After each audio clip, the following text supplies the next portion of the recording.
Hello and welcome. I already have 6 people here. Oh, and the person that said they'd be late is here. You said you wouldn't be ready at 7. I was eating. You finished, apparently. Yes. All right, welcome in. Cosmin. Haven't seen you in a while, buddy. Hope you're doing well. Usama was in chat. And Craig, good morning or good evening. Well, I guess it's morning for you. There's Mary. Welcome in. Laura, welcome in.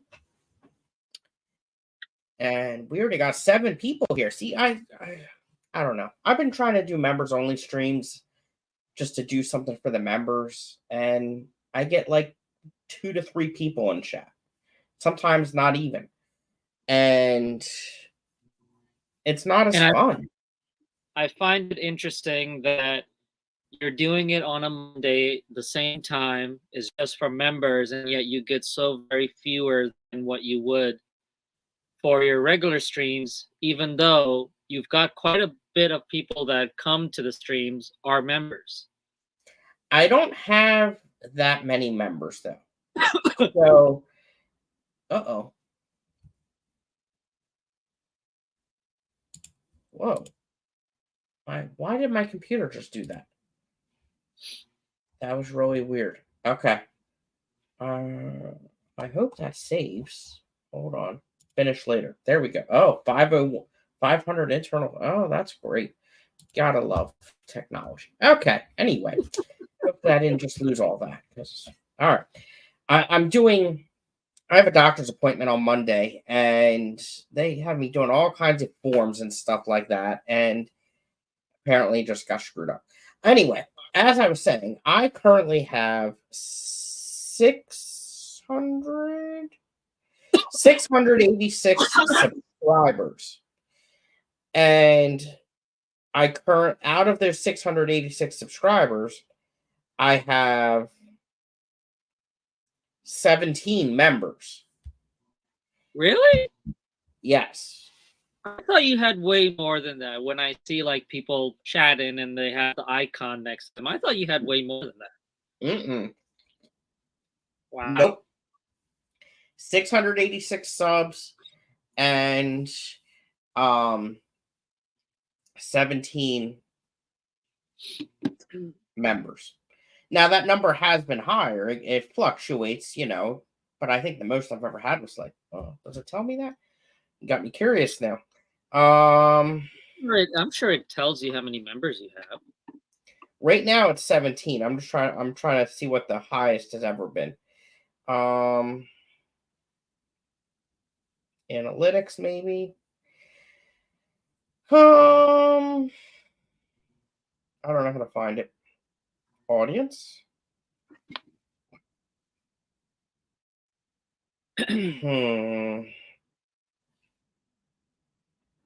Doesn't memberships. Here we go. I'm getting warmer. There we go. Okay. July 17. I did have 21 in June, 25 in May, 33 in April, 60 in March. So I had 60 in March. That was the highest it's ever been. Apparently, people don't love me as much anymore. All right, let's see here. Laura went to Lowe's today and got 2x4s and more PVC. She's up to something. Atlantic Aquariums is here. Imagine that. Outside in Aquatics, welcome. Fish Rumor Steve, hello, sir. Do your guys' memberships tab show up as post or memberships? Do your guys' memberships tab show up as post or memberships? I'm not following the question.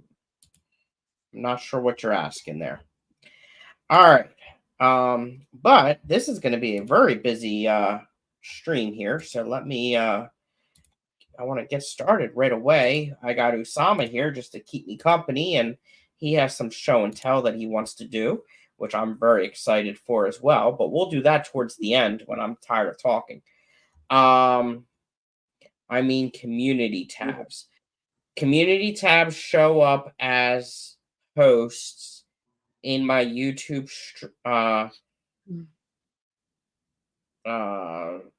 page, and if I'm saying this wrong.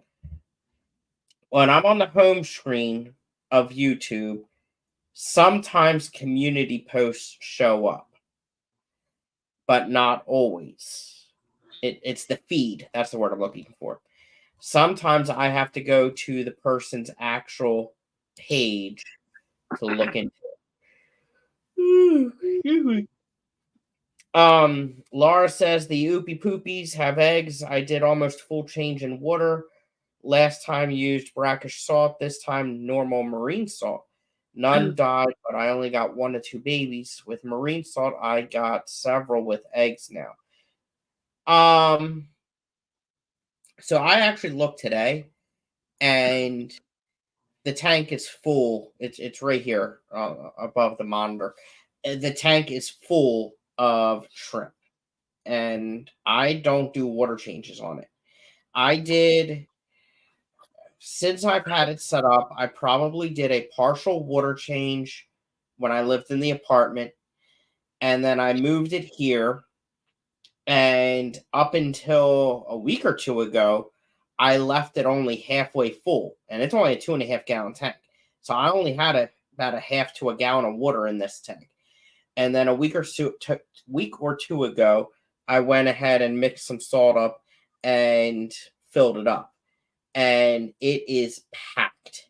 There are so many shrimp in that tank right now. It's not even funny. And they're too tiny. I can't tell if there's eggs in there or not. I don't know what's going on in that. And I honestly didn't even check the salinity. I guessed it. Very scientific here. It's working though. They're making babies. They got to be happy. You don't have water changes, just top offs. I knew something was off with them not breeding. I have a lid on it, and very seldomly do I even do top offs. I mean, it's just it is there's no filter in it. It's in front of a light or a window, I mean, and it is the easiest tank ever. And it's I guess its own ecosystem. I love it. It's my kind of setup. I absolutely freaking love it. All right, let's talk about the Clash. I have a lot to talk about today too. It's been a very busy week. Good stuff, Scotty. Huh? I said, give us the good stuff. All right, here we go. It has been a very good week for the Clash. We are now up to 173 full registrations, 7-day passes. Our all-inclusive number is now 204. Additionally, we have more vendors this week. So we are now up to 38 vendors, taking up 56 spaces. Nice. And again, I think there's more coming. Show classes, slowly but surely it's climbing. Got a lot more to go. 36 out of 52 now is what we're up to. Welcome in the amazing Jenna P. Don't use Seachem brackish salt. No, I just use salt for like a saltwater tank. I have an old bag of it from when I had saltwater, and I just took a scoop out of that. And don't forget the volunteer form is available. If Jenna could please share that would be amazing. What else? Sponsorships. Jenna has been kicking ass with sponsorships. So we are continuing to get sponsorships. The numbers are increasing, and just check out the KeystoneClash.com, and it's pretty much up to date. I think there might be one or two things missing, but overall it is up to date right now. You can see all of the different vendors. You can see all of the different sponsors. It's constantly increasing. I'm getting boxes at my door every day almost. So it's happening, the time is coming. in addition to coordinating all the volunteers, trying to get all of them set up, the sponsors, getting the vendors, and doing all the stuff that we do on a weekly basis. We are also now in this planning phases, very, very early planning stages for the 2025 and 2026 clash. As I've announced in a few streams ago, the hotel, our point of contact for the hotel, we have a new one. The old one's gone. And the hotel and expo center have done some restructuring. So instead of having one point of contact, I now have two. Instead of having one contract every year, we have two. A lot of changes coming with that. I think they're for the good. However, there's while things are looking better overall, there's one or two things that are extremely concerning in the contract that I'm negotiating and trying to work through so that we continue to provide the best event possible. Is it something that's going to drastically negatively impact the clash that you're trying to get out of the contract? I in the grand scheme of things, is it major, huge? No. Is it? It would. I am the type of person and the type of leader that if a curveball is thrown our way, no matter what organization it is that I'm doing work for, whether it's as a firefighter, EMT, safety supervisor, chairperson, president, whatever, I will find a way around it to minimize the negativity it has on everybody. Gotcha.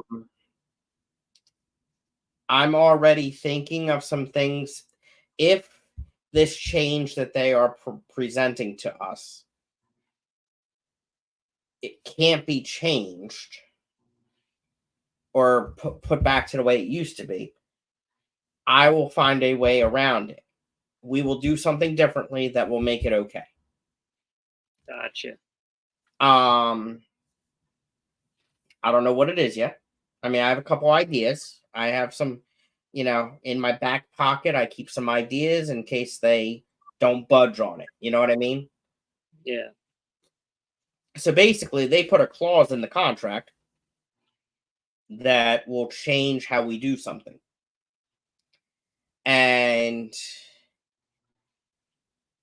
in order to make it happen so that we don't have to do the change, I got to find another way to do it.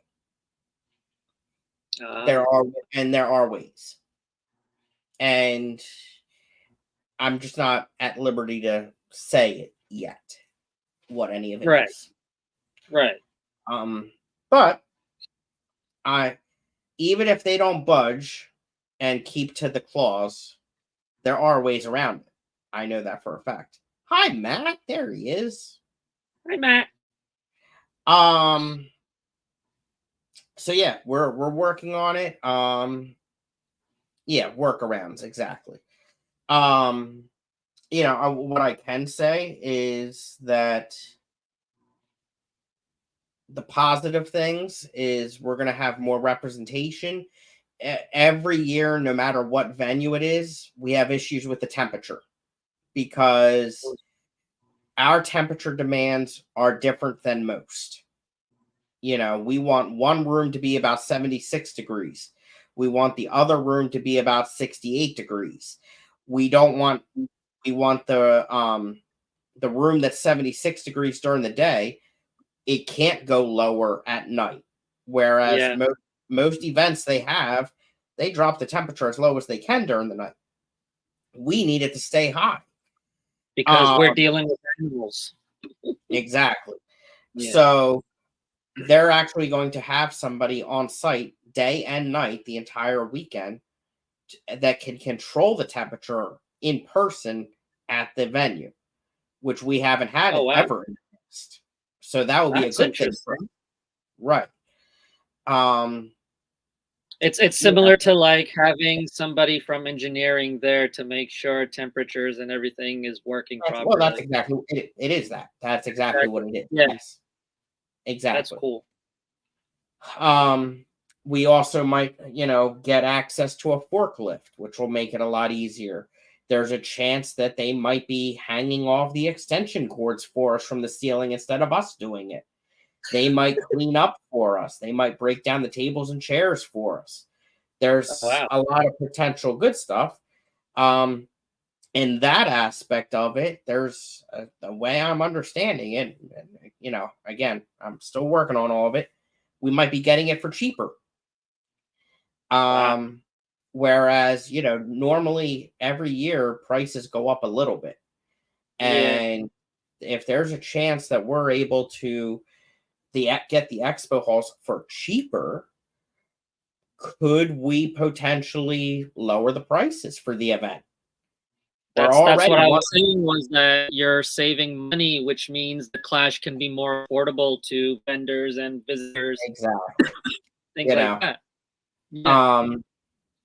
The and the cost for the hotel venue spaces seems to be similar as well. Now, Nice. there's a chance one of my backup plans for the other issue I was talking about could potentially cost more money, which we would have to take out, balance it out a little bit. But it shouldn't be that much. Additionally, the cost of the hotel rooms normally goes up like $10 to $15 per year. I think it only went up like $3 to $5 this year, or for 2025. So, from today's price, so you're talking about next year's pricing? Yeah, this is all for 2025. Oh wow. Yeah. So, it's looking that while there is a bad thing in the contract that I'm working on getting changed, there's a lot of good stuff for 2025. And this is the first time where we would be able to lock in on a price for the next 2 years, not just one. That's cool. So a lot of good stuff with it too. Welcome in, Jeff. So, not only is this my busiest time for the upcoming Clash, it's also when we start working on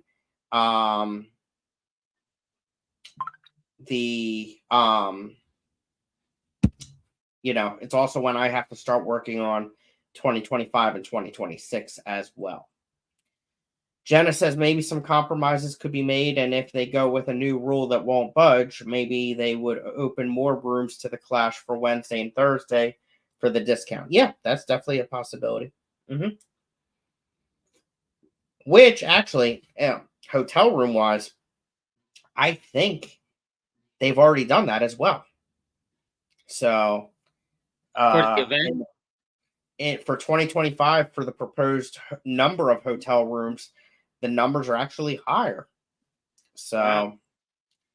Yeah. Are we sold out of hotel rooms for this year, or are there still rooms available? Do you know?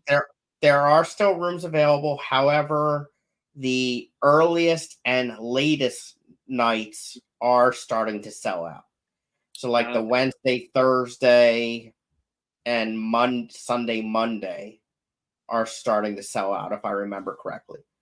Yeah, I keep forgetting that. Yeah, what's that? I keep forgetting that the rooms you book the rooms according to the days, not the actual event time. Correct. That makes sense. Yeah, because some people get there Tuesday or Wednesday or Thursday or Friday. Some people leave Saturday, Sunday, Monday, Tuesday. Right. Depending on where they're traveling and how much they love me. So yeah, things with the Clash are definitely coming along very well. I have a question for Jenna. For who? If Jenna can give an update on that saltwater yes that she was working on. Yes. Who was that, Jenna, and have you heard back? please say yes. I would like some more saltwater people at the Clash. I normally so normally on Mondays is my Clash day Right. when I work with Jenna and Annette on the million things that they do as senior committee members. It's also when I send out messages to the webmaster, to the committee, and it's my busiest Clash day. This Monday, yes, or this past Monday, I should say. Today's Wednesday. This past Monday, I did not get to do that at all because of something else, which I'll be talking about in a minute. And this upcoming Monday, I have a doctor's appointment, and I'm probably not going to be able to do it either. So I'm kind of working around it and not getting to do as much communication as I'd like. Jenna has not heard back, but I've been reaching out to potential vendors a lot this week. Thank you, Jenna. You're awesome. So, so that is a perfect segue to what I did do on Monday. And I mentioned it in the member stream, but I want everyone else to be able to hear it. So, the gentleman, an older gentleman, Scottie just doesn't like to work on Mondays. I mean, I don't like to work any day, but Mondays are my Clash day usually. And see, the problem is I try to do other stuff on Mondays as well. Like that's my laundry day, it's my lawn work day, and there's just not enough time.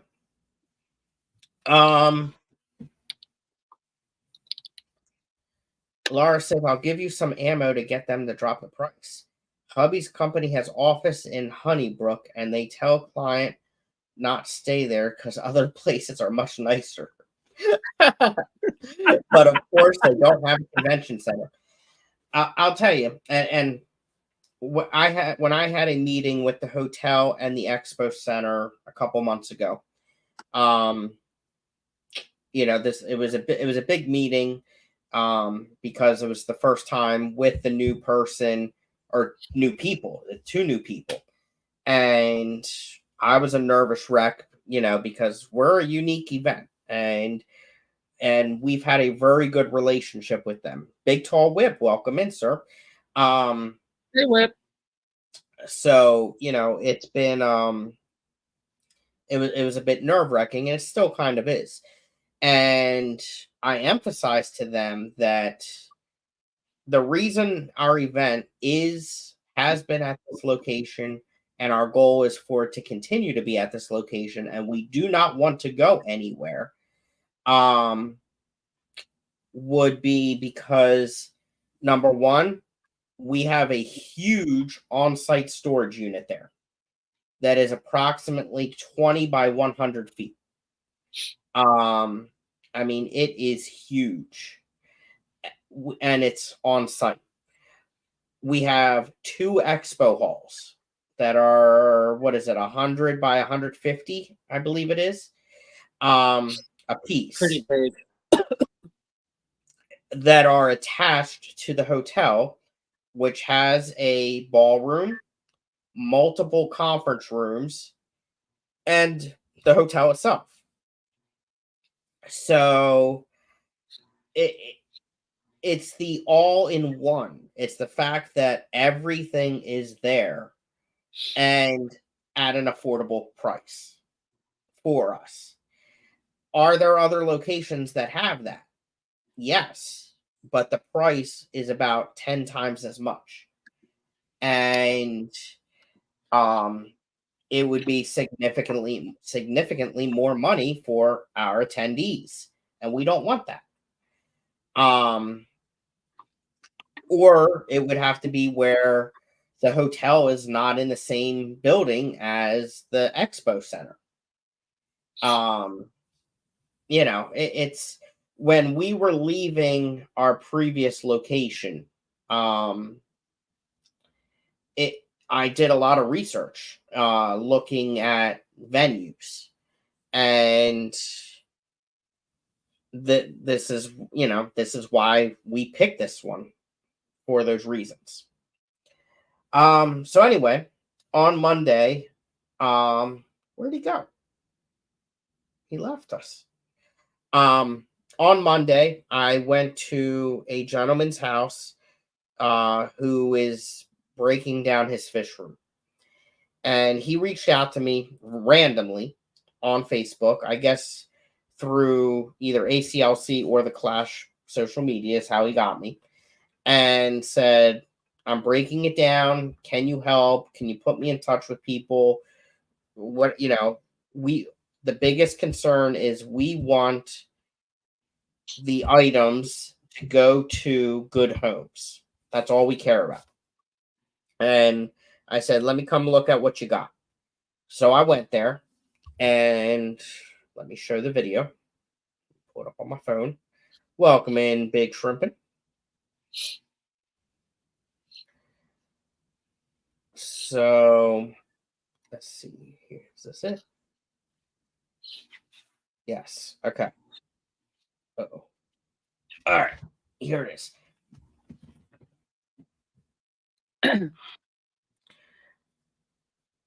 So this is the fish room. As you can tell in this video, most of the tanks at this time have water in it. And this was the same day or same weekend as the picnic. So what was that, 2 weeks ago? Yeah, roughly.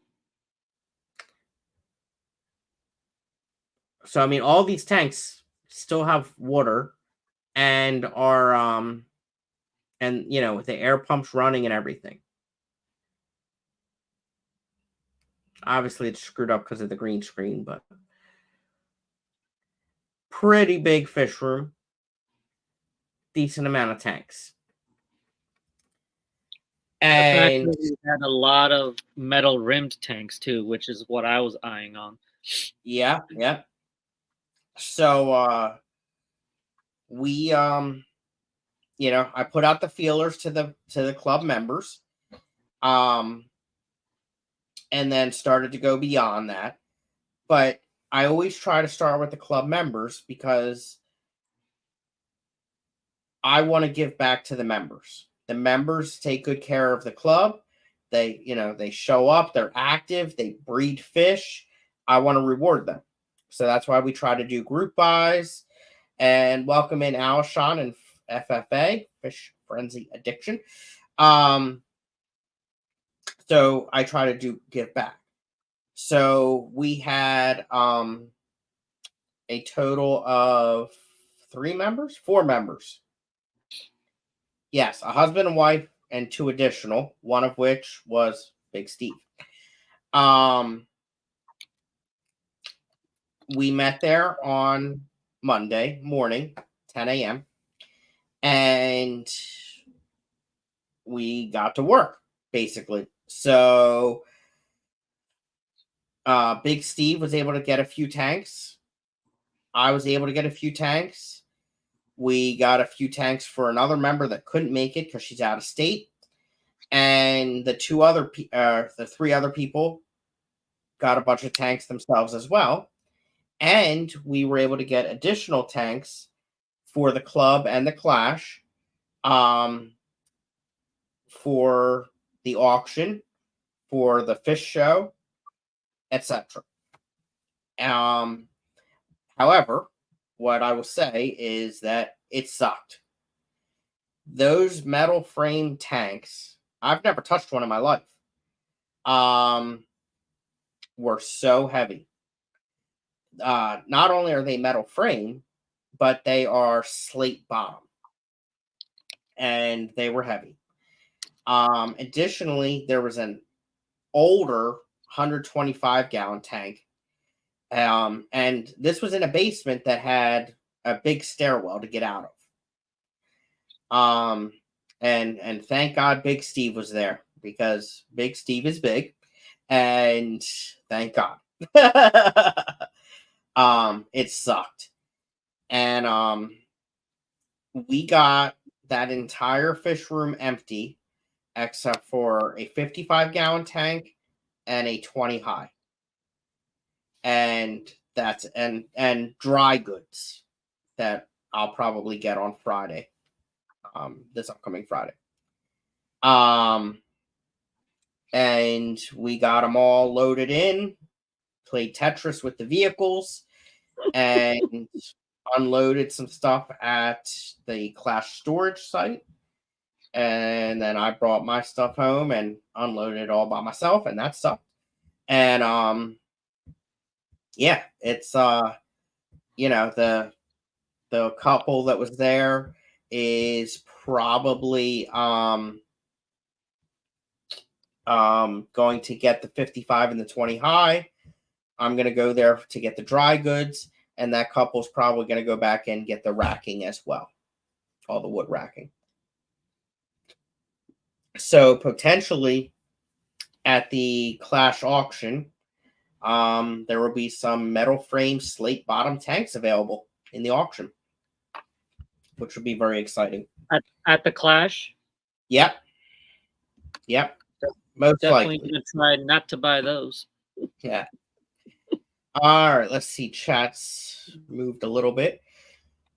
Alshon says the Hamburg Reptile Show is going to be there for weekend of August 10th. They're there on a regular basis now. From what I hear, the fairgrounds or something like that. I think it was the banquet hall, a firehouse banquet hall. Was where the Hamburg show used to be, and they kicked out or didn't renew the contract with the reptile show and gave it to someone else. So they reached out to Morgantown and got in, and then the other deal fell through. So now there's nobody at the old location or something like that is what I heard. Which I found very interesting. But yes, the reptile show is now on a regular basis. I think they might meet monthly, maybe, or quarterly, at the Clash location.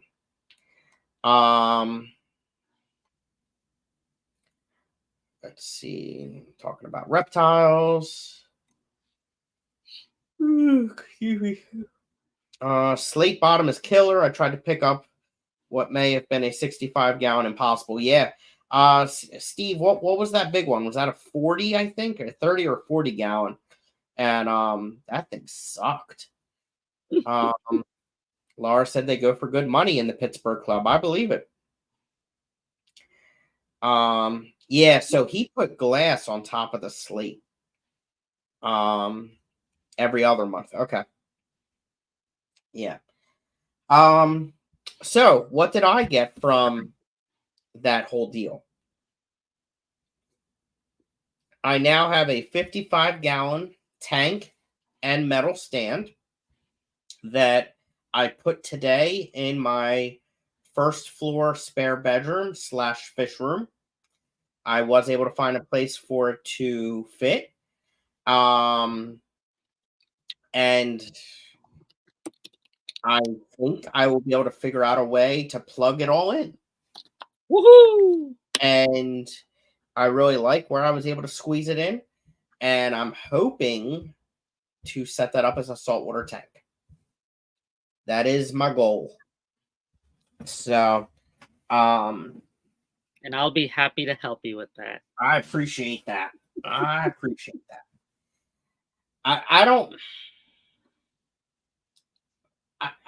know. I mean, I could. What size sump would be good for that?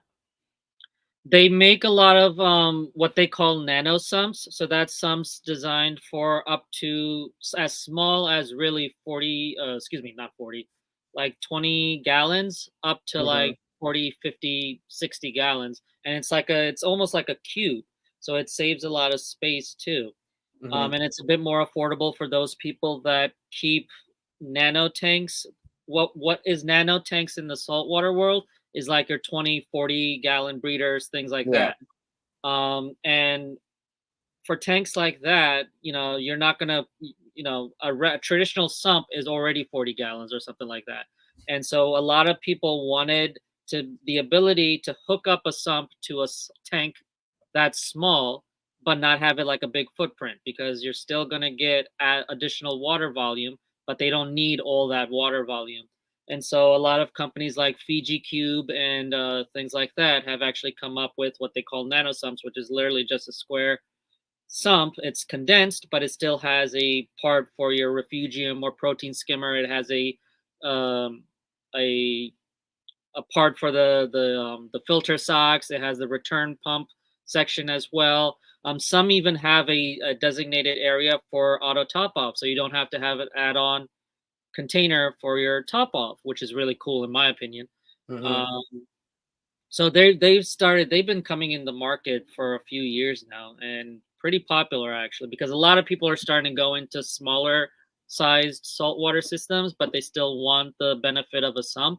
And so Yeah. a lot of people have been really utilizing that. And then if you don't have a pre-drilled tank, they have like a hang-on overflow that you just plop on. You hook up the hoses, and then you just have to start it with like a siphon. So you would just put a little airline tube and start the siphon. And then technically you don't have to do it all over again unless you break the siphon. But if you like hook up like a ball valve, when you close the ball valve, it maintains that siphon. So when you are ready to turn the pump on and all that, you just open the valve, it starts the siphon all over again. Could you send me the link to one of those things? Yeah, I got you. Don't worry. All right. Real quick, I just want to catch up in chat. Crazy for Seahorses, welcome in. That's a new name to me, unless it's a name change. Maybe it's Zenny, because Zenny's crazy for seahorses. But welcome in. And Alshon says Rosario used SS tanks in his fish room. He would reseal with black tar sealant. I hear silicone will not bind to the slate. Oh, okay. And then Whip says their slate bottom tanks are great. They're tanks in armored transportation respect, but you may need to reseal because they're likely 30 plus years old. Yeah, they look old. And welcome in J Rock Does Stuff and Nathan Hovey Dovey.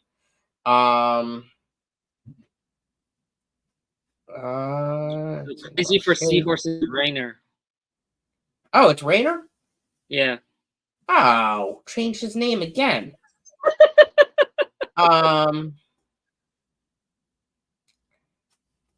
And siphon, I cleaned baby tubs this week and ingested a lot of poo. That's what you get, Lar. Paybacks. That's why I use a hand pump. I ain't putting my mouth on a hose.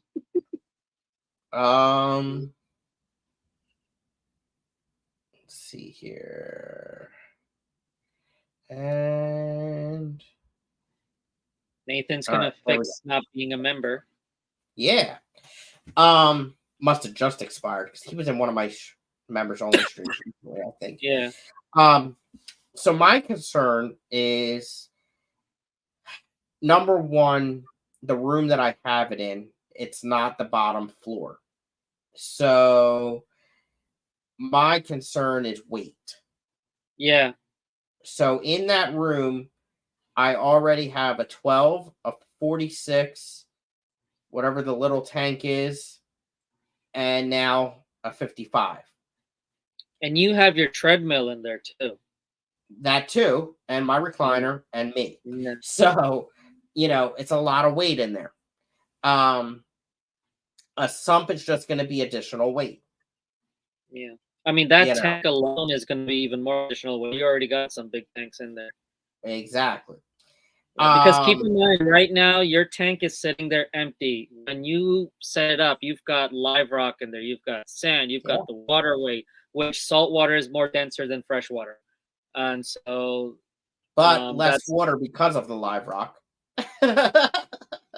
True. But yeah, you still got that added weight on top of that. And so that's another thing to consider. Because when you were asking me for advice on where to put it, what I was saying was, when you enter your house from the front, you have that living space there where you had the living room, where you have your TV and things like that. Yeah. And I was saying to put the tank by the staircase so that way. So I checked the outlet there, and it's only a 2-prong. Yeah, but you can swap it out or three Yeah, prong. that's money. And there's also a floor vent there Right. as That's well. true. And even that floor isn't solid. It's like the basement is right underneath it too. Correct. Yeah. Correct. So I think I'll be okay. I mean, only one way to find out. Um, in the spare room, it's on the edge. So of the like that's it. It's right by the it's the very edge of the structure. So I'm going to assume it's somewhat strong there. um, but I am a little worried about adding a sump there that's additional weight. Um, because like Rayner said, get the biggest sump that you can fit there. Yeah. Is really the best thing to do, which I agree with. I used to have saltwater aquariums. I used to have a 125 back in the day, and then I had a 72. I've had a 10. Um, the next issue I'm worried about is with a sump and overflows and pumps and stuff like that, and if you have a power outage and stuff like that, what are the chances that something could overflow? Very, very, very slim chance. It depends on how much water you have the sump running at and how much is getting siphoned back in, which depending on where the weirs of your overflow is at, might not be that much water going back into your sump anyway.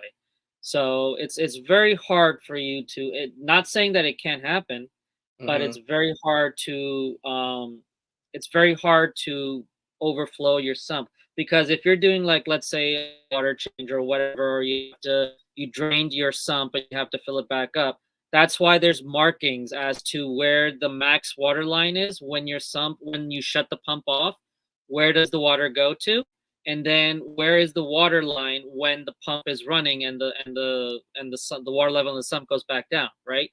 And so you Hmm. have those markings so that let's say you're doing maintenance on your sump, you drain it completely. Now you got to obviously fill it back off. You're going to fill it to the max water line because that's the maximum it is when it's shut off. Then when you turn the pump on, theoretically, it should go back to that running water line.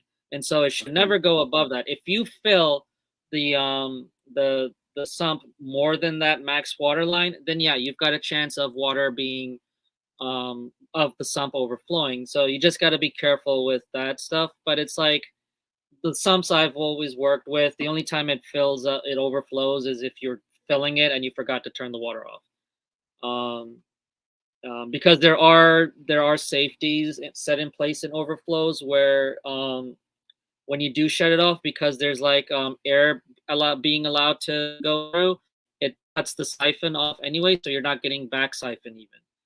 Gotcha. Um, which is what we did for when I set up that coral system at our lab, Hmm. um, because it was actually the return. So the return going back into the tank, because the nozzles were in the water, if you shut off the pump for maintenance or whatever, you're gonna get back, right? Because it's in the water. What we did was in the PVC pipe that's going into the water, we drilled a hole in it. So when the water's coming back into the tank, there was that little hole with some water spewing out, but it was spewing out into the tank. But the purpose of it was that if we kill the power, because there's a hole in that pipe, it stopped the siphon. So we weren't getting water flowing back in. We were only getting the water flow coming from the overflow, if that made sense. Hmm. And so our sump never went above a certain level, and it thankfully never overflowed because we've gotten power outages at that lab, unfortunately. But thankfully, no overflowing or anything like that. All right, chat is hopping, and I like it. Let's see here. These are ice bins, very small, 4 and 20 long, so just tubing with the pipette bulb and cutoff used for teeny places. 2 rocket killies doing well in 1 bin. Nice. Good live rock is lighter than you think. Yes, that's a very accurate statement. And I'm not sure how much beneficial organisms and such are going on with the live rock now, but what I can tell you is that it's very old. I have had it for many, many, many, many years. So it's got to have some good stuff going on, you know. I wonder how many times tanks have gone through floors. Yeah, me too. You know, someone has filled a 180 on the second floor somewhere. I did a 125. The biggest sump. Yep. She has hubby under the crawl space adding braces. That's not a bad idea actually either. Vacuum break on the overflow, 10% with an emergency drain, and do a pump chamber when you use a higher pump. Okay. So that emergency drain comes with a lot of tanks that have overflows. It's basically a second drain pipe that's a little higher than your main one. So let's say your return pipe in your overflow gets clogged for whatever reason. Water levels rising, it'll actually spew over into that emergency drain and still go into your sump. So that way your sump's not going to dry and your tank's not going to overflow, which definitely comes in handy. Yeah, it's a good idea. Yeah. And there's nothing wrong with drilling as well, as long as you know what you're doing. But there are just as many variables with drilling as it can be with using a hang-on back overflow or anything like that. You can crack the glass if it overheats. Maybe some chips in there, so when you try to put the bulkhead on, it's not sealing properly, and you're going to end up with leaks. Right. So, if I was doing it in the basement, and if it was a bigger tank and I was setting it up in the basement, I would definitely consider drilling it. In fact, I have a 40 breeder from that fish place, that pet place, that is drilled. It's already pre-drilled. Yeah. Yeah. That, you know, someday I may set up. But for this tank, I don't want to do that. In fact, like I said, I'm hesitant about even doing a sump. I'm kind of more on the. I really would like to rather do like 2 Emperor 400 hang on the back filters. With my 125, there was a time with the 125 I did both. There was a time where I had 2 Emperor 400s filtering it, and then I also did have a sump. So, you know, there's I don't know where I want to go with it yet. I've also seen some hang on the back refugiums that have really caught my attention. Yeah, actually, those hang on the back refugiums are also. That's what I was gonna say. Is like they also make hang on the back sumps initially, for lack of a better term, and people use those for refugiums. They'll convert it as a refugium, which is basically the portion where you would normally put a protein skimmer would just be for your macroalgae, which you would do in a traditional sump anyway. But it's a hang on back format, if that makes sense. So that's also doable as well. Let's see. Laura says, "Yep, I got a drill 40." Mike, welcome in, sir. All things fish. I almost messaged you last night, actually, Mike. I had a airplane question. Being I am probably 5 to 10 minutes from the Newcastle County Airport slash Air Force Base, and especially with having the current president living 15 minutes from me, looking in the sky, sometimes you see some stuff. And then also when if it's dark and I'll hear a very loud plane, I'll look on the flight radar app and I'll be like, I wonder what that means. So I almost messaged you, but then I kind of used the context clues and figured it out for myself.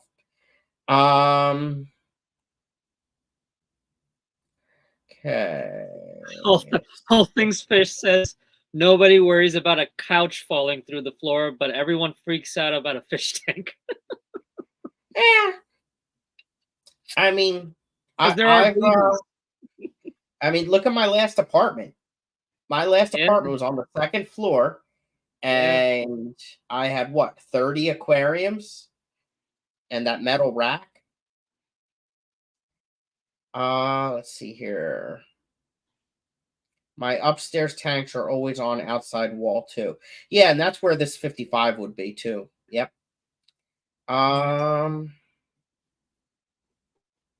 Okay. Never hesitate to message me.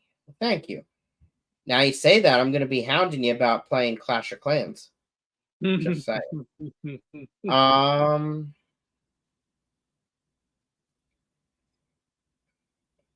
Yeah, same here, Laura.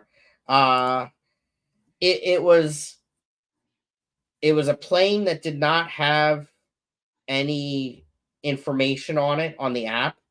But there was also a couple of Air Force planes, so I'm assuming it's related.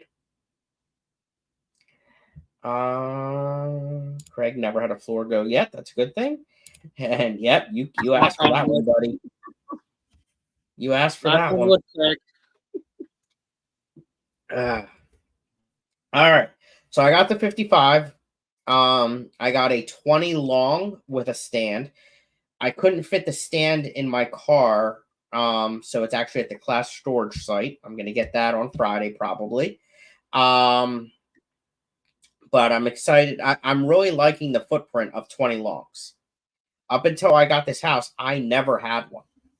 So I'm really liking them. I have multiple set up now.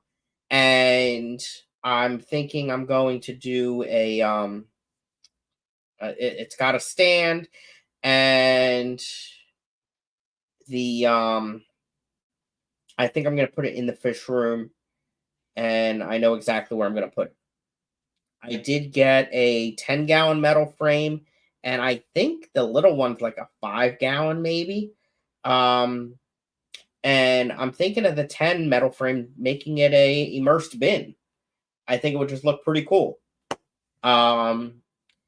Make it into a vivarium. Add some dart frogs in there.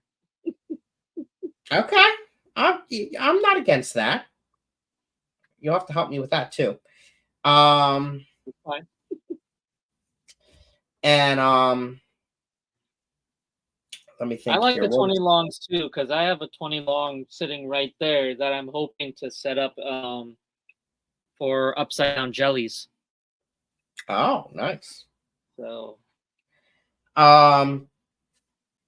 and then what else did I get? And then I got an air pump. And it's perfect timing because I needed it for the second fish room. I got the Gemco pump in the main fish room, but then there's the second fish room that I was using a 4 discharge air pump and a dual discharge air pump. And I basically had all 6 going into my PEX tubing, and it just was not doing good. I'm pretty sure this thing is older than me. However, it's really kicking butt. Oh wow. And it's called the Air Pump. Is like the brand, I think, is what it said. Is it like a linear piston pump? It is a diaphragm. Okay. It is a diaphragm, just like my Gemco. However, and no, Mike, it is not a toaster. Like we have already discussed. I don't own a toaster. I've never had a toaster, and I don't like toast. I've had toast. I don't like it. So not only did I get the air pump, but I got the original box it was in and the owner's manual. All original. Plugged it in, and this son of a gun is powerful and quiet. I really like it. I was gonna say it's loud. It is very quiet, and it is pumping. Let's see here. 320 longs, a 10, and 1, 2, 3, 4, 5, 6, 7, 8, 9, 10. At least 10 2.5s. And it's definitely got plenty ability to do more. And it's quiet. I cannot believe how quiet this thing is. So yeah, and again, it was free.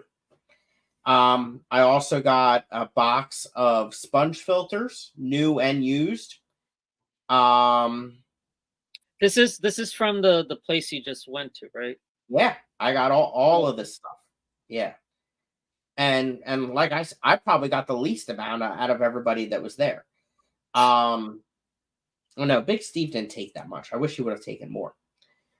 But yeah, I got a lot of stuff, and like I said, I'm going back on Friday most likely to get a load of canister filters, hang on the backs, all kinds of stuff. Oh, so there's still more stuff there? Oh yeah, I'm gonna do another carload. It's all light stuff, I just like the fact that with the amount of stuff that they had, he could have made a lot of money by just selling the stuff, and yet here he was like, I don't care how much stuff you want to take as long as it goes to a great place. Like, and you can't come across people like that. That is all he cared about. He a very, very nice guy. We were done and he came, before we even started saying bye or anything, he came up and shook all of our hands, very firm handshake, looked us in the eyes and said, "Thank you for doing this. I'm so glad it's going to good homes." And that's all he cared about. That's really. Was he like a member of any club or anything like that? So he had been a member of a club in Boston back in the 70s. Okay. And he was very heavy in the hobby back then. Relocated to Chester County, Pennsylvania. Built the fish room here. Retired. Made it even bigger. Bred a lot of angelfish, cichlids, and some other stuff. And didn't really know about the clubs. Oh, wow. It's amazing how many huge fish rooms there are, and you don't even know about the clubs. Yeah, it's something that all clubs, mine included, need to do better at. Yeah. And is he completely getting out of the hobby, or is he just like downgrading? He is keeping one beautiful 90-gallon display tank in his family room. And I mean, this tank is beautiful. Should have made a video on that. Maybe I'll remember Friday. He and he might come to the clash. I'm begging him. And he might come to the club. You know, he still loves it. He's all about it. It's just he physically is not able to do it at this extreme anymore. Let me catch Yeah. up in chat. Um okay. Um let's see here. Logged in. Laura plays Clash of Clans? No way. Laura. Laura. First you breed all these damn fish without doing, I don't even know how you do it. And now you're gonna tell me you play Clash of Clans and I didn't know this and you're not in our clan? Shouldn't have It's said it, Laura. it's Tim, Annette, Mike, and I. I think Geek Boy ditched us. You should join us. Oh my god. All right. Yeah, I don't want to talk about it, Mike. If you like the 20 long, 33 long will blow your mind. I want one. I absolutely love the 33 long. And I think I know where there are some, and I am trying my damnedest to get them. I didn't even know they made 33 longs. They don't anymore. Mm-hmm. They don't. And see, Whip, I'm the opposite. Yeah, you got those long ass arms. I got little T-Rex arms. The 20 long is a lot better than a 29 for me.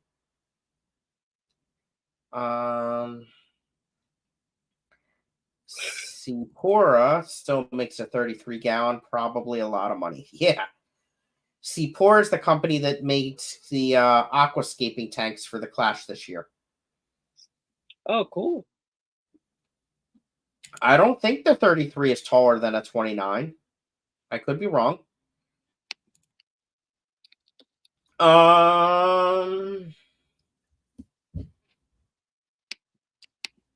Let's see here. Do I have a picture of my air pump? My Gemco. How long have you had that Gemco?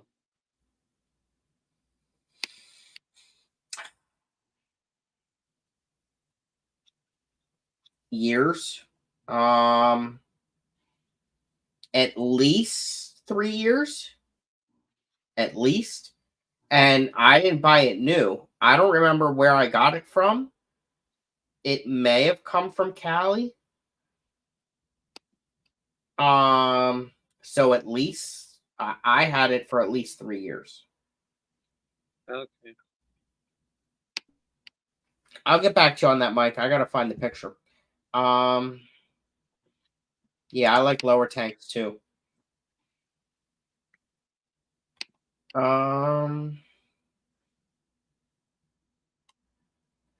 Yeah, Laura and Grant and all them have the Elitas. I have it too. You have an Elita too? Mm-hmm. And guess how I found out about it? Somebody at the Clash had it on one of their racks, and I was like, because it was a small footprint, but it was powering all these tanks, and I needed something for the tank rack, Mm-hmm. and I took a picture of it, and then I was able to find it online, and I bought it. Nice. And it's quiet. Let's see here. All right, scrolling on down. Yeah, I agree, Steve. I agree. The memorial auction. I believe you're talking about the one for Clay. I was only there for a few hours because I had to go to work afterwards. They went until 7 o'clock at night. And they did not get through everything. There's still tanks and that's where the 33s are, I think. I gotta confirm it, but I am trying my hardest to get them. I believe they're the last I heard is the remaining stuff they're gonna have at a vendor's space at the Clash. It's the last I heard. Yep, exactly, Laura. I just made the account last night. All right, we'll send you the thingamabobber doober. All right, caught up in chat. All right, so I talked about everything I got there. I am way behind. Let's talk about the fish room. It's been hopping down there. Very excited. Not getting my hopes up, but today I found babies in the Shelly tank. I'm gonna regret saying this, but it's probably because I did a water change. Told you. There's a reason why famous breeders do excessive water changes. Yep. But yes, I did see multiple babies in the Shelly tank. So pretty excited about that. Other babies in the room, not because of the water change. Two different types of endlers. I have babies from. I have baby red cherries. I have eggs. No, I have babies. They did hatch. The Fundulopanchex primogenis, or however the heck you say it. Is that it? Yeah, that's everything that I have babies from right now. Like I said, now that I got this air pump, I completed the air loop in the second fish room. So I have plenty of air in both rooms. Coincidentally enough, and fortunately it happened today, this air pump died on me today. And it's brand new. I set this air pump up when I got the PRLs from Laura for that tank. It's a battery cobalt. Are they not meant or able to be plugged in all the time? So battery. It's a cobalt battery backup that I've just kept plugged in. And it shut off today. I confirmed the outlet's good. And I can't get it to turn on. I don't know if I fried the battery in it. I don't know. But I was under the impression that I could just keep it plugged in, and then if it loses power, it would still run. But do you still have the box and the instructions booklet? No. Oh, lovely. What is it called again? It's a cobalt battery backup air pump. So fortunately, this literally happened as I was setting up the air loop and plugging in the new pump. So I was able to take the little one from there and replace it right away. But yeah, I was just very annoyed by that.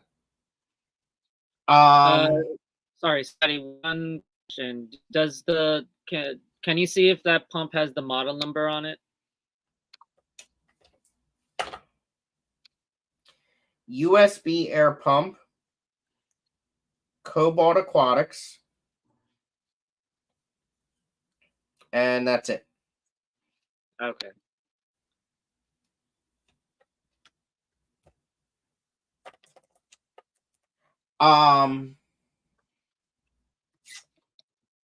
Let me think here.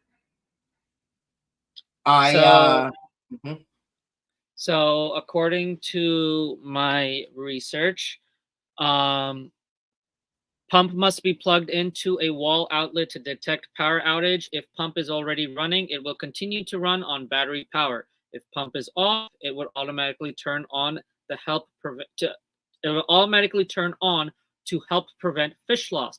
Pump will not be able to detect power outage if plugged into external battery pack. So yes, it's supposed to stay plugged in because that's how it'll detect if there's a power outage and the battery backup will kick in. That's what I thought. And it did not do that. And I can't find a picture. You said it was brand new? Oh yeah, it's brand new. for sure. Probably defective. I also this week set up a second tier above the 20 highs in the fish room. So able to add a bunch more tanks up there. And redo the area where I had the 5s. So I have tank space now. I gotta put water in them and stuff, but I set them up, but room to expand. So I'm excited about that. Member stickers, they're in the envelopes with the stamps on them in my car. Just haven't pulled over at a mailbox yet. I have Limia Vitata babies. That's what I knew there was another one. Let me catch up in chat. All right. Big Steve's got more babies. Laura has new babies every day. Ooh, I like this question. Speaking of killies, there are some Calopanchax occidentalis. I've never even heard of that genus before, but they look awesome. Mike, if you see Calopanchax for sale, please let me know. Calopanchax is a species that I will pay more money than I ever have for killifish or any fish for. If you see a Calopanchax for sale, I'm buying it. If you tell me. I want Calopanchax. I am only aware of in watching different auctions, online auctions, looking at club auctions, fish store lists when they post them. I have only seen Calopanchax for sale one time, and that was at London Town Tropicals or whatever that place is called in Maryland. And they brought in a special order for a killifish club meeting that we were going to stop there, and we did. And they sold out of them before I even arrived. And I got there on time. And I have never seen them available ever again, including from that store specifically. So Calopanchax is a beautiful species of fish, or genus, I should say. There's a couple different species of them, and they are extremely rare. But they're actually bigger. They're bigger killifish. The killies that you have at work are also apparently killies that are very hard to come by, are they not? The ones that I like? The Rivulus cylindraceus. They are definitely a lot more common than a Calopanchax. But they're not that common around here. No. There's a few people that have them. They actually showed up in I think the Maryland club had them. I'm guessing for Mandy. And Clay had them before he passed away. The ones you have had black and orange coloration to it, which is what I really liked. Yeah, they're beautiful. Oh, there's a Calopanchax listing on Aquabid. All right, yeah, let me know. I'll check that out. Okay. And then I think the last thing on my list before we jump into Sama's thing is I did a purchase from Dan's Fish. And I got that it arrived today. It was supposed to arrive yesterday, but UPS screwed up. But because Dan, of course, does, and his team, Johnny, does such a great job, they all arrived alive, of course. So the original order included Fundulopanchik, Spore, and Burgai. However, Johnny messaged me saying that they didn't look good and they weren't comfortable sending them. So he substituted those with 2 additional females for other species. So I got a pair of Moma helneri Rio Italia, which is an annual killifish. And it is what I believe is the largest annual killifish. I have never heard of the species before. So I have never seen it available either. It's not the largest killifish, but it is one of the largest. And I believe, like I said, it is the largest annual. They came in today. Color isn't the best today. They're probably stressed being in a new environment, of course. But they're looking pretty good. They're alive. So I did get a pair of those. I got a pair, and it ended up being a trio because he added a female of tiger teddies. So I'm going to try them yet again. I'm doing a completely different setup this time with them. So hopefully that goes well. And then I got a pair of black-bellied Libya, which actually turned into a trio because he threw in an extra female, again, to make up for the Spore and Burgai.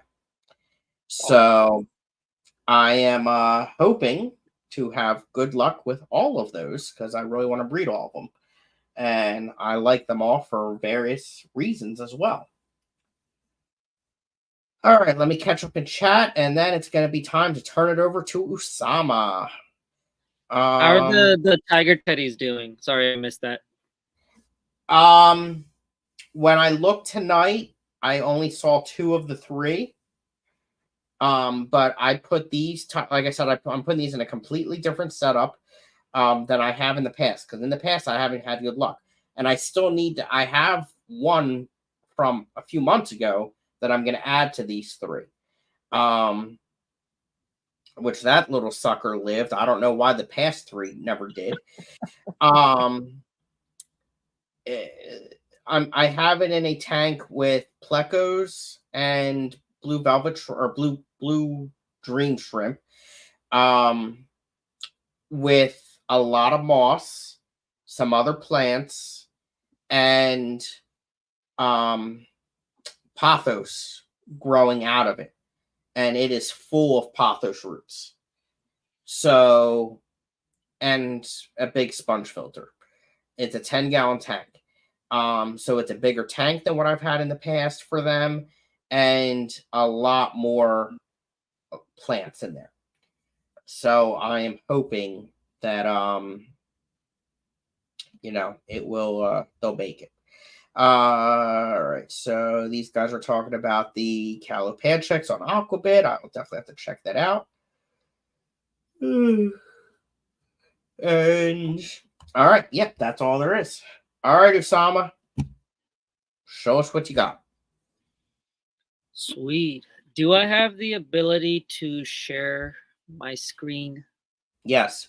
Welcome in, Bob Metal. Hey, Bob. Okay, so let me just set up real quick here.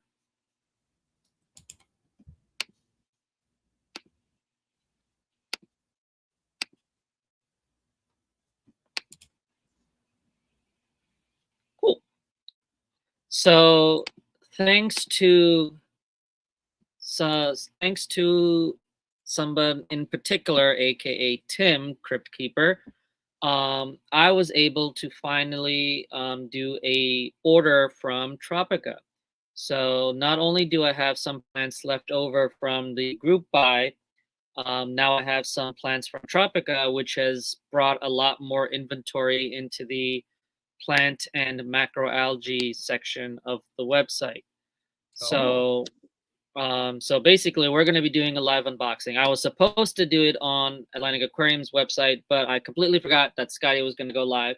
And I was like, if you're okay with it, maybe we can do the unboxing on your channel. And Scottie was like, absolutely, that is fine. So I greatly appreciate it. Absolutely. And just so you know, Usama, there's a website called fishfam.link that shows you when everybody streams. That's yeah, sure. Sorry, had to. Also, Sorry. Whip, the number is over 52. The last time I counted, it was 52. The number is higher. So yeah. So I've got a bunch of plants that are now in stock. Tim ordered a bunch of crypts from Tropica, obviously, and then I, in order to meet the minimum requirement, I was able to add some plants that people requested back in stock that were from Tropica into this order.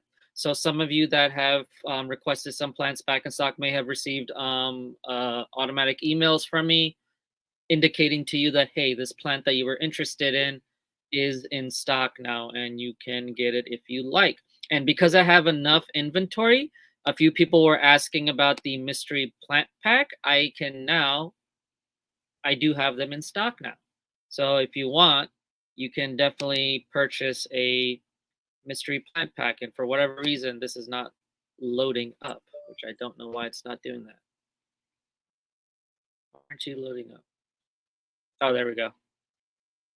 So the only selection I have is either the easy pack or the mixed pack, which is a mixture of easy, medium, and advanced category. If there's particular plants that you don't want in your plant pack, you can definitely put it in the comment section at checkout. If there's something in particular you would like for me to put in the plant pack, you can also do the same thing, and I'll be more than happy to do that for you. And so basically, we're just going to go through the plants that I got in. And if anybody has any questions in particular about them, I'm more than happy to answer them for you. So give me 1 second here.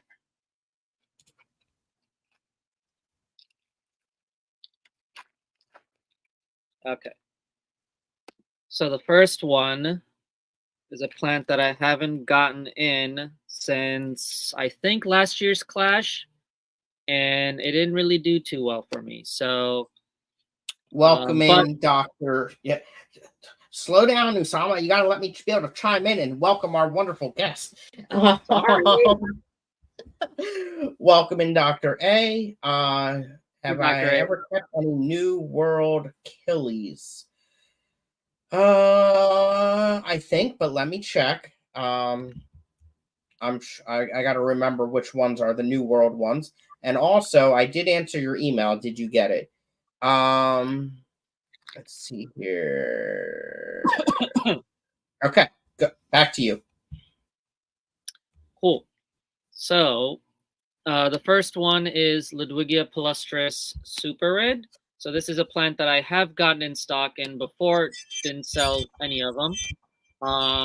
But somebody that I actually work with requested it, and so I was able to get it in stock. And this is how it looks like. It's going to be a bit hard for you guys to see because the wrapper has gotten fogged up a little bit.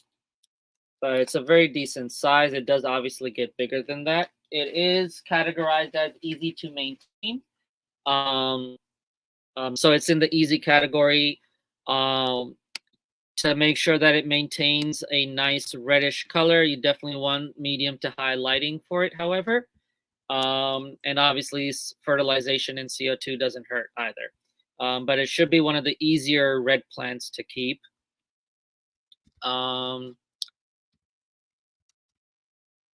And it's easier and smaller than the well-known Ludwigia repens Rubin. So that's a little fun fact for you.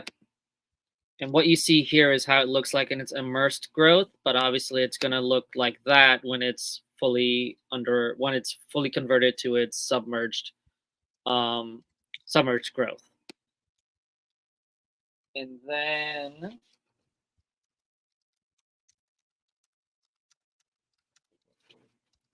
sorry, I got to dig around a little bit because some of these plants are for Tim, so they're not available. We can buy his plants. What? We can buy his. Well, he's already paid for them, so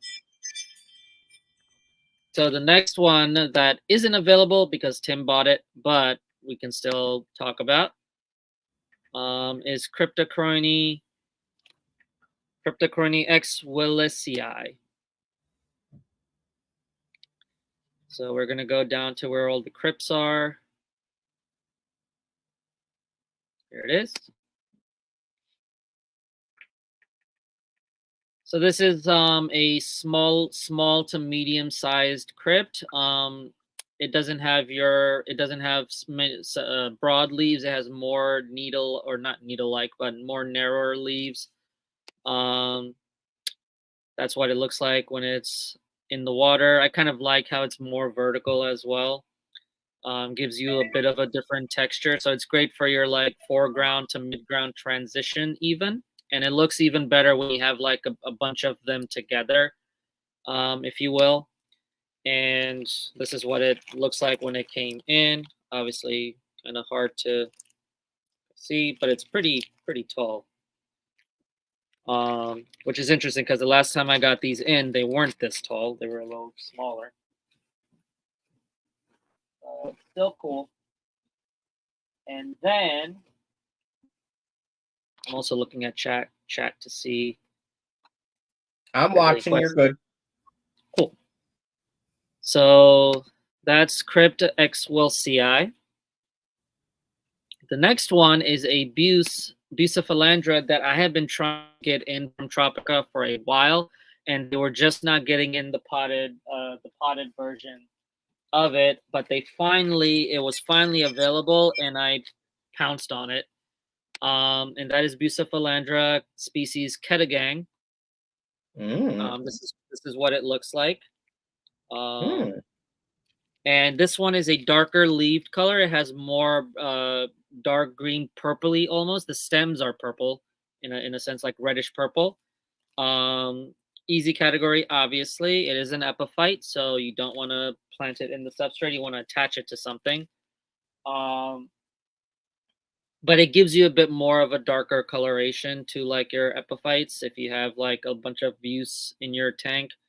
I like it. I had it in the one of my beta tanks, but I haven't had it in for a while, but I finally got it in. Go ahead. So that's one that is available? Yeah, I have it in stock. Okay. Yeah. Welcome in, Stephen White. Yeah. The only thing that I'm going to be showing that isn't available because Tim bought all of it are the crypts. Everything else that is not a crypt is available. And none of the crypts are available? None of the crypts are available. He bought all the minimum quantities for each species. So for the potted, he bought 5 of each, and then for the tissue cultures, he bought the 3. What a jerk face.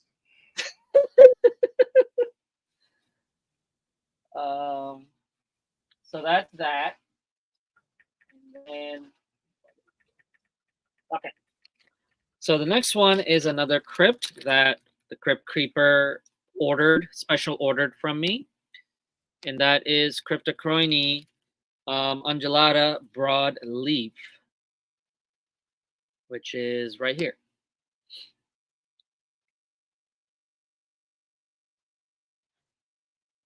So that's what it looks like in its immersed growth. That's what it looks like in its submerged growth. And obviously it's called broad leaves because it's got broad leaves compared to other more notable crypts. And this is what it looks like as it comes out. You know what? I'm going to take this out of the bag for them because it's really hard to show. I'm not going to take all of it, but only the plant portion out. So that's what it looks like. Pretty decent sized plant. So that's that. All the crypts really are very similar to their care requirements. Nothing new that I need to educate you all on, unless you do have a particular question. Well, especially since we can't buy them. I'm sorry. Okay, so that's actually all the potted plants that I got in. I believe so. Yep. So the next plants that I'm going to be showing are all tissue culture. So what do we got here? Alrighty.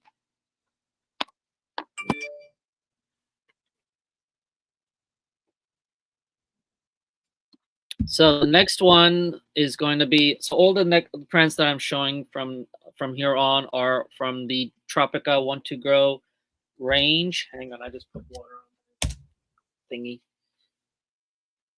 on my screen.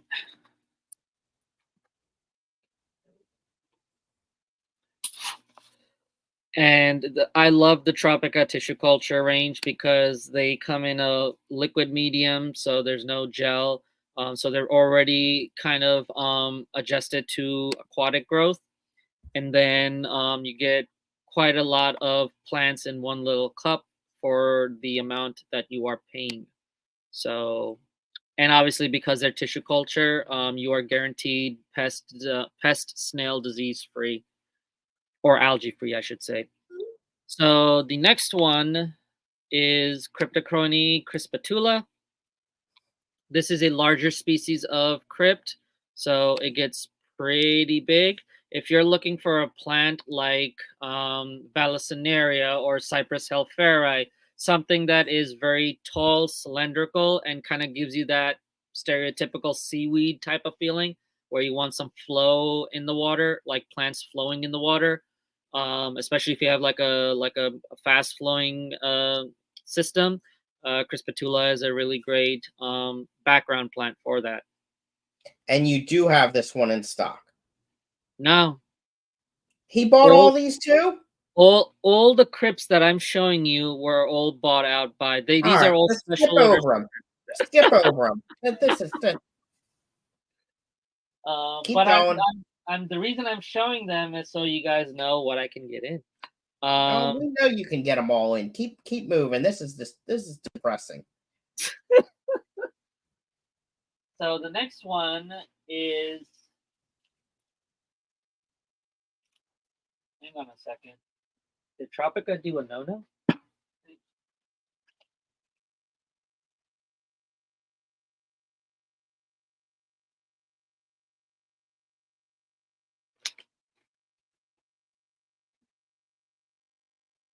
Tropica did do a no-no. Uh-oh.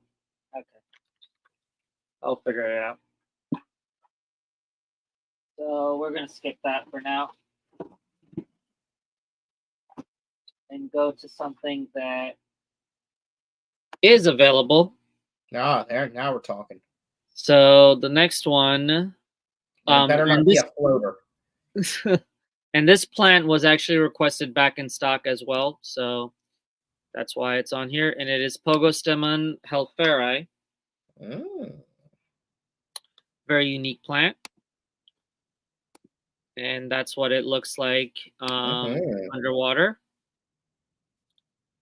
And that's a stem plant, right? It is a stem plant, yes. And it is in the medium category care range. So that means CO2 is recommended, not required, but recommended, and medium to high lighting as well for medium category plants. And so the main purpose of making sure you're giving the plant enough lighting is so it stays compact and small. If a plant is not getting enough light, it's going to want to grow taller to get to it, and it becomes more leggy and not full.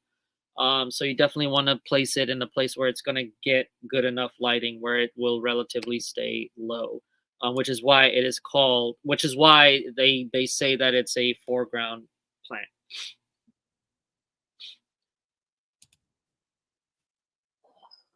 Put that down.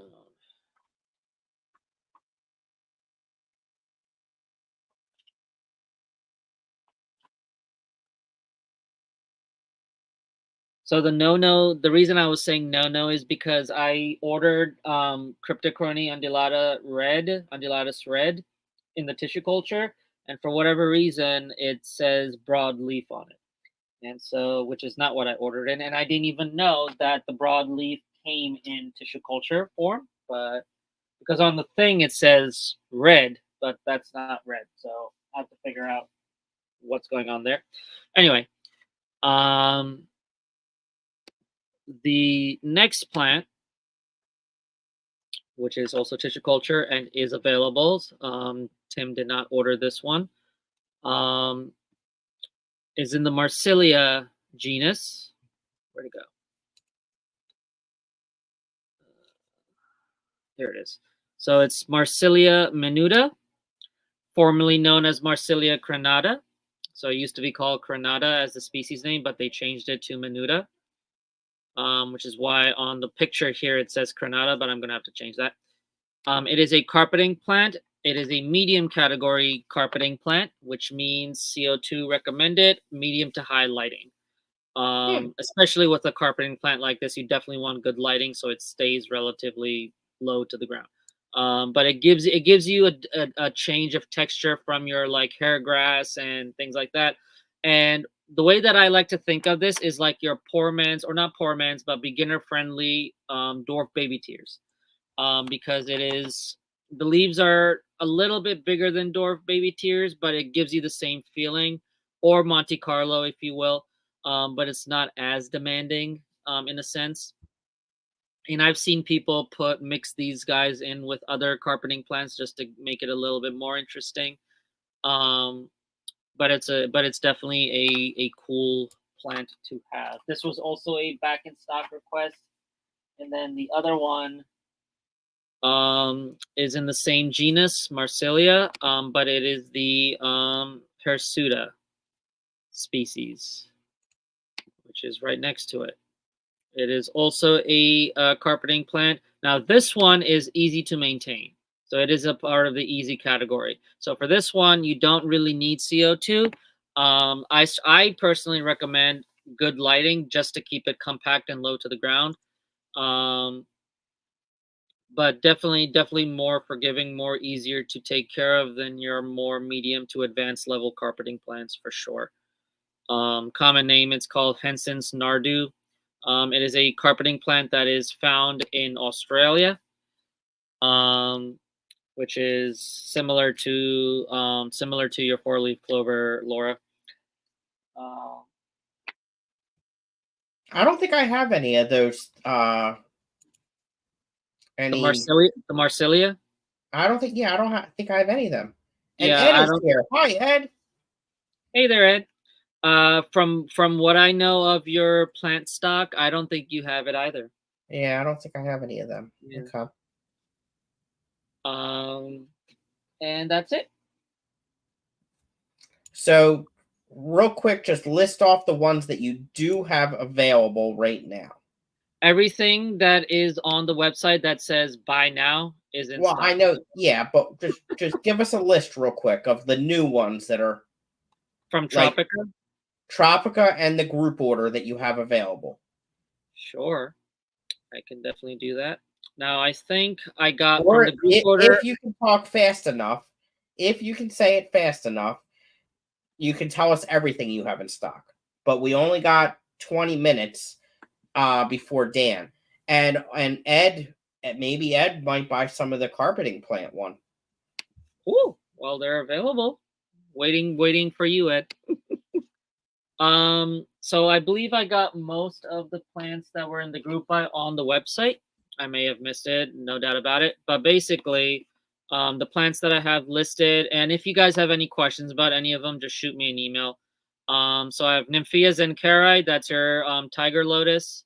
Hygrophila salicifolia, Lobelia cardinalis, Ludwigia palustris super red, Ludwigia ovalis, Helanthum bolivinum vesuvius. That is your corkscrew sword. It used to be Echinoduris vesuvius, but they changed the genus, but kept the sword. Echinoduris martii, marbled sword. Excuse me, not marbled. That's variegated or ruffled. Excuse me, it's a ruffled sword. Echinoduris cordifolius marble queen. That's the sword that has marbling on it.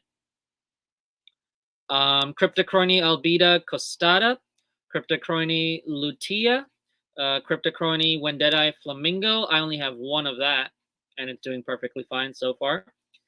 Bucephalandra, Bucephalandra ketagang, Bucephalandra pygmea bucket kalem, Anubias fraseri, Anubias barderi petite, Anubias barderi nana golden, Anubias barderi nana. And then that's the potted. And then for tissue culture, Pogastemon helferi, Marsilia hirsuta, Marsilia menuda, Ranunculus inundatus. I might take that out because I've had this plant for a very long time and it's starting to get towards the end of its life. Which one is it? Ranunculus inundatus. That does great. I got that from you, and it is amazing. Mm-hmm. It's a really cool plant. I actually really like the texture of the leaves is very interesting. Aleocaris acicularis, Aleocaris posilla mini. That's your hairgrass, dwarf hairgrass. Salvinia caculata. That is all that I have in stock currently. Yep, and then obviously there's the mystery plant pack for the potted variety. And let's see here. All right, let me catch up in chat here. Mike says I may or may not send a package that direction near the clash time frame for reasons. Is it a package that's going to arrive here before you arrive here because you're going to come to the clash? I hope. And let's see here. Is corkscrew sword easy? Laura would like to know. I believe so. It's very similar to the care requirements for the other swords. Like All Things Fish said, it's not a true sword or a traditional sword, which is why the genus was changed. But very similar care requirements. From my understanding, she says she's good with swords. She does good with them. So yeah. So if you're great with swords, then the Vesuvius should work fine for you. Okay. And next time we play D&D, Ed is going to talk to you about getting a carpeting plant. Nice.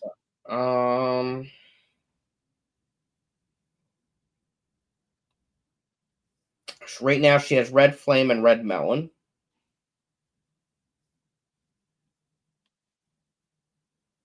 Yeah, I was just telling Laura, I was like, maybe you want to add some more to that collection. Yes. Okay, and I'm caught up in chat. All right. So, everyone should check out AtlanticAquariums.com. Usama, you should put that link in chat. Not only does he have these plants, but he also has a lot of dry goods as well. And while I have not done any of the reviews yet, I keep meaning to, because I should probably be able to get about 100 points just in doing reviews alone. You're already past the 100-point mark. Yeah, I want another 100 points. Then it's $20. That's one free plan. I can honestly say that I've never gotten a bad plant from them. So, I suggest that everyone go and check them out. And I think I covered everything on my list, it looks like. Oh, God. When you do the review, Scotty, make sure you log in first. Yes, that would help. That would probably help. I was going to get into doing some. When I was moving stuff around the first floor spare bedroom to fit the 55 in there, I found a box of stuff that included picture frames that I didn't even know I had. So maybe we'll do that on Monday during my members only stream, because I still got some more prints to put in frames and then start hanging them up to decorate the room. Do that too. And I think that's all I got. Unless anybody else in chat has anything they want to talk about. I think that's everything. Yep, that's a good idea, Laura. I agree. I agree. So yeah, members only stream will be on Monday. I don't know if I'll stream before that or not. Probably not. I don't know though. You never know. And excuse me. And yes, Ed, I would like it if you watch this live stream from the beginning as well. That's a great idea, buddy. Hit the like button, y'all. Hit the like button. Yeah, hit the like button, and let's do a hashtag over to Dan's stream. He's going to be giving away some guppies, I think. It's going to be lowercase I, capital L-U-V, capital L, lowercase U-V, capital K-I-L-L-I-E-S.